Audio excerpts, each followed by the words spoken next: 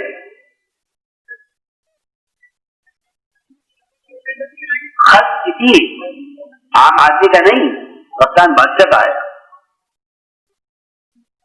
بجائے الحمدللہ کہنے کے انا للہ پڑھی اور یہ فرمایا کہ ایک مصیبت ختم نہیں ہوئی تھی کہ دوسری مصیبت آ گئی.